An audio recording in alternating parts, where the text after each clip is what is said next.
तो लोग मजाक भी करते हैं कि भाई यार इतना ही शौक है तो अपने बच्चों की बलि दो ना भाई, किसी और के बच्चे की बलि क्यों देते हो, ये मजाक भी होता है। और एक हमारे मुस्लिम मित्र ने फेसबुक बड़ा अच्छा लिखा कि बलि का कंसेप्ट चेंज हुआ है हमेशा। उस समय बकरा एक बड़ी संपत्ति थी, बकरे की बलि दोगे। और रमजान का मतलब है कि इस समय मोहम्मद पैगंबर को जिब्राइल के माध्यम से खुदा अपना ज्ञान बख्श रहे हैं। ये उसके पीछे की कहानी, मोटी मोटी सी कहानी है, ठीक है। और एक कहानी मैंने आपको बताई थी कि बकरीद की शुरुआत कैसे हुई थी। तो इब्राहिम, नहीं सुना इब्राहिम की कहानी? वो भी एक मिथ है, एक मिथक है। कहानी क्या है, वो आपने एक फिल्म देखी होगी, माई नेम इज खान। देखिए माई नेम इज खान में वो कहानी का जिक्र है। इसमें शाहरुख खान अमेरिका की एक मस्जिद में बैठा है, वहां उस कहानी का जिक्र आ रहा है। कहानी यह है कि मोहम्मद पैगंबर के आने से बहुत पहले की बात है। मैंने एक बार आपसे कहा था कि यहूदी, ईसाई, इस्लाम तीनों धर्म एक ही परंपरा के सामी धर्म है। तो बहुत सारे पैगंबर हुए, जिनमें पहले पैगंबर को पैगंबर आदम कहते हैं कुछ लोग, एडम, आदम, जिसको ईश्वर ने पैदा किया फिर धरती पर भेज दिया था। फिर एक नूह नाम के पैगंबर हुए, नोआह या नूह कह देते हैं। नोआह या नूह वही हैं जिनकी कहानी पर फिल्म बनी थी 2012, 2012। आपने फिल्म देखी 2012 नाम की, प्रलय वाली कहानी, जैसे प्रलय आ गई, सारी सृष्टि खत्म होने वाली है और अंत में हर स्पीशीज का एक एक जोड़ा बचा लिया गया है। तो ये कहानी बहुत प्रसिद्ध है कि एक बार प्रलय आई तो ईश्वर ने हजरत नूह को भेजा कि सृष्टि को बचाओ। उन्होंने हर स्पीशीज का एक एक पेड़ बचा के सुरक्षित किया। सब सभ्यता खत्म हुई, उसके बाद सभ्यता की पुनः शुरुआत हुई। ये कहानी खूब चलती है वहां पर। उन्हीं पैगंबरों की दुनिया में एक पैगंबर हुए हजरत इब्राहिम। इब्राहिम का एक बेटा इस्माइल था, एक इसहाक था। इस्माइल के रास्ते पर आगे चल के इस्लाम का विकास हुआ, ऐसा माना जाता है। तो हजरत इब्राहिम भगवान को मानते थे बड़ी गहराई से, बहुत गहराई से मानते थे।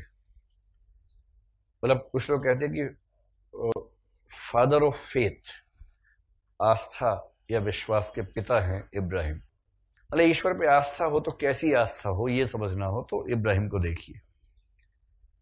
तो एक बार इब्राहिम साहब को सपना आया कि भगवान ने या खुदा ने, मतलब उस समय इस्लाम शुरू नहीं हुआ था तो आप उसको भगवान कहें, खुदा कहें, अल्लाह कहें, जावे कहें, कुछ भी कहें, कि भगवान ने कहा है कि मुझे तुम्हारे बेटे की बलि चाहिए। बेटा था इसहाक। तो ये सुबह उठे, अपनी पत्नी से बात की कि कल सपने में देखा कि भगवान कह रहे हैं कि अपना बेटा मुझे दो। तो जैसे ये थे वैसे इनकी पत्नी भी थी। पत्नी बोली, हा, इसमें क्या सोचना है, भगवान ने कहा है तो फिर क्या सोचना है, आपके मन में दुविधा तो नहीं? बोले दुविधा किस बात की है, बेटा मांगे बेटा दे देंगे भगवान को, भगवान से क्या बड़ा है।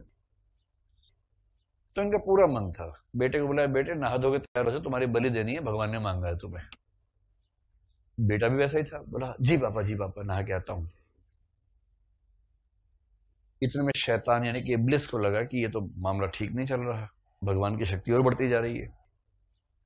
तो इब्लिस ने पत्नी को भड़काया कि देखो तुम्हारा पति तुम्हारे बच्चे को मार देगा। पत्नी समझ गई कि ये जो विचार मन में आ रहा है ये शैतान का विचार है। उसने शैतान को डांट के भगा दिया, भाग शैतान यहां से, मेरा दिमाग खराब करता है, भाग यहां से। बेटे को भड़काया, बेटा बोला मेरे अब्बा जान के, मतलब जो मन में द्वंद्व होता है उस द्वंद्व को कैसे खत्म करते हैं उसका जिक्र है ये। फिर बाप ने कहा बेटे तैयार हो गए? हाँ। मन एकदम तैयार है? हाँ पापा एकदम तैयार है। तुम्हारी बलि होगी पता है ना? हाँ पापा एकदम तैयार है। भगवान ने मांगा है? हाँ पापा, इससे बड़ा खुशनसीबी क्या हो सकती है कि ईश्वर ने मुझे मांगा है। तो बाप बेटा चल पड़े, कटार हाथ में रख ली जिससे बलि करनी थी। तो बलि के स्थल पे ले गए, वहां एक पत्थर की चट्टान थी, उसके पड़ोस में उसको नीचे लिटाए जहां पर मतलब गर्दन काट सके। बहुत तेज धार वाला हथियार हाथ में लिया। रजमी है, कहानी ठीक चल रही है ना, ऐसी है ना कहानी? हाँ। तो उसके बाद इब्राहिम ने अपने बेटे की गर्दन पे खूब कस के वार किया, पर कुछ हुआ ही नहीं, एक बूंद खून नहीं निकला। अब इनको लगा ये क्या ड्रामा है भाई। इनको लगा कि बाकी लोगों ने अपने मेरे बेटे को बचाने के लिए जानबूझ के ऐसा हथियार दिया जिसमें धार है ही नहीं।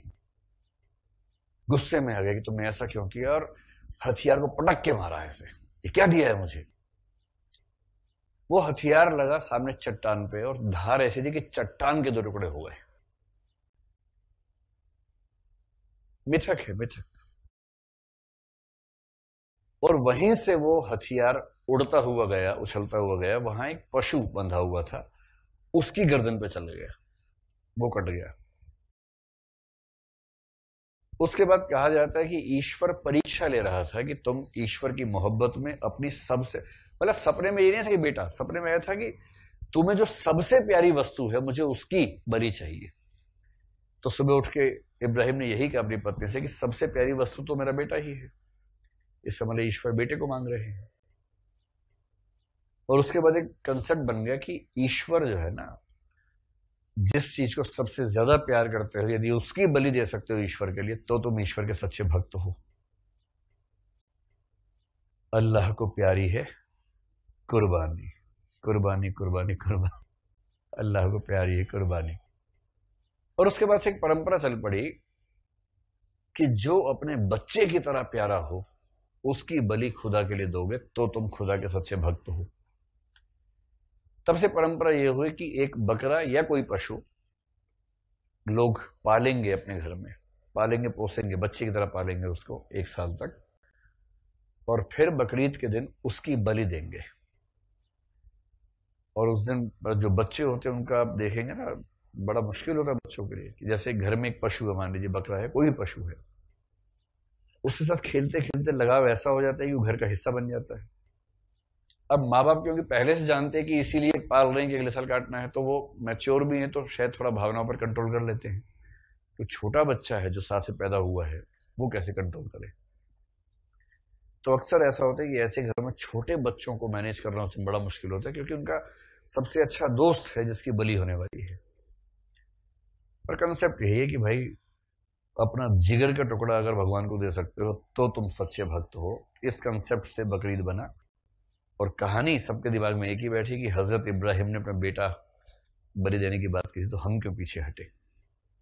तो लोग मजाक भी करते हैं कि भाई अगर इतना ही शौक है तो अपने बच्चों की बलि दो ना भाई, किसी और के बच्चे की बलि क्यों देते हो? ये मजाक भी होता है। और एक हमारे मुस्लिम मित्र ने फेसबुक बड़ा अच्छा लिखा कि बलि का कंसेप्ट चेंज हुआ है हमेशा। उस समय बकरा एक बड़ी संपत्ति थी, बकरे की बलि दोगे, सबको खिलाओगे, सबका पेट भरेगा। आज अगर कुछ छोड़ना है तो मोबाइल फोन छोड़ो अपना, फेसबुक की बलि दो, व्हाट्सएप की बलि दो, तो देखे कितने बड़े भक्त हो भगवान के। वैसी बलि देना मुश्किल है, मुश्किल है ना, वो बहुत नहीं, बकरा ही ठीक है उसमें सबसे कम रिस्क है। तो ऐसी कहानियां हर धर्म में है, हर धर्म ऐसी कहानियों से मिलकर बनता है। तो ये बताएं कि हनुमान जी का हिस्टोरिकल प्रमाण क्या है? कौन सी सदी में हुए थे हनुमान जी? त्रेता युग कौन सी सदी में हुआ था? त्रेता युग का समय कब से कब तक है हिस्टोरिकल? आप ऐसे किस को पता है? हाथ खड़ा करें, उससे बात कर लेते 2 मिनट के लिए। तो लोग मजाक भी करते हैं कि भाई अगर इतना ही शौक है तो अपने बच्चों की बलि दो ना भाई, किसी और के बच्चे की बलि क्यों देते हो? ये मजाक भी होता है। और एक हमारे मुस्लिम मित्र ने फेसबुक बड़ा अच्छा लिखा कि बलि का कंसेप्ट चेंज हुआ है हमेशा। उस समय बकरा एक बड़ी संपत्ति थी, बकरे की बलि दोगे